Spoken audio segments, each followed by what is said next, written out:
Businessman Collen Mashawana's bid to halt Daily Maverick journalist Peter Louis Myberg from reporting on him and the IDT CEO Tebogo Malaka has been struck from the roll.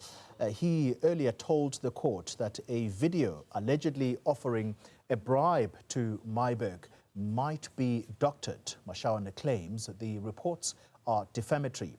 The publication says it's being targeted for probing his ties to Malaka. Statements are made that he funneled 200,000 rand.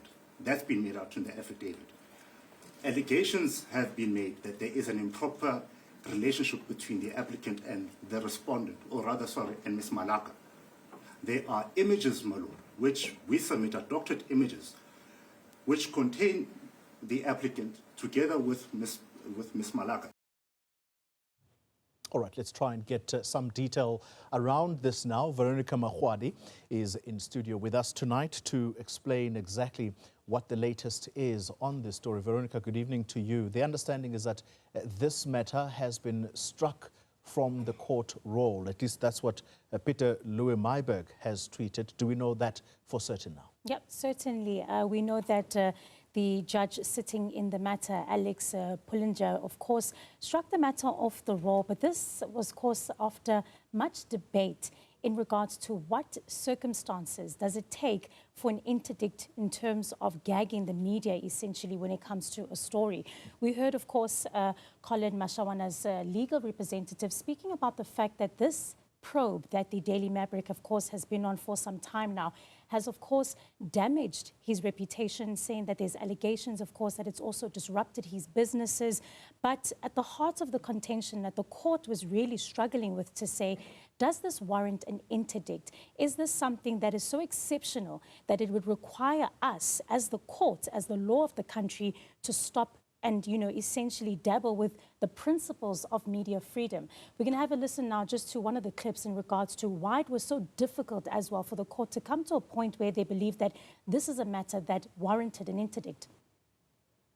Now, I only mention that there is no suggestion of improper conduct on the part of the respondents in this case, in the sense of deliberately stealing confidential information, breaching confidences from unlawfully obtained information. And the case is quite different.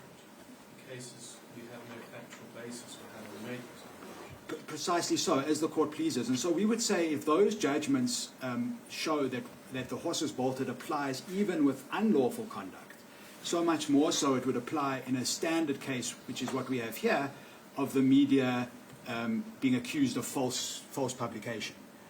So with respect, that point that your Lordship started with really is the complete answer to the whole case, because as your Lordship repeatedly put to my learned friend, and with respect, he'd never satisfactorily answered your Lordship, if the order is granted, every allegation will remain in the public domain. We've explained in paragraph 25 of the answering affidavit the nature of each of the publications that we found from totally unrelated media houses that have been found in the public domain. And the point is that they repeat all of the allegations. So as you've heard, it just wasn't enough for Collen Mashawana to bring forward to say that the allegations of corruption, his links as well with the suspended CEO from the IDT, is enough to stop the reporting that is taking place by the Daily Maverick. Just very quickly, Veronica, what was the reason behind this court challenge in the first place? What is it that Collen Mashawana fears here? Is it personal reputation? What exactly? It's exactly that. It's personal reputation. And in fact, at some point saying that this is hindering with his businesses and, of course, his, work as an NGO, and saying that it's really starting to become quite difficult as well for those that he does business with to trust him, saying that his perception in the public has changed given the allegations brought forward by the Daily Maverick, saying that there's no proof to them. But, of course, the court maintaining that it simply is not enough to stop the story. It is in the public interest and, of course, the principles, again, of the freedom of the media. Veronica Makhoali, thank you very much for putting us in the picture there. And so that particular court challenge by Mr. Mashawana struck off the court roll.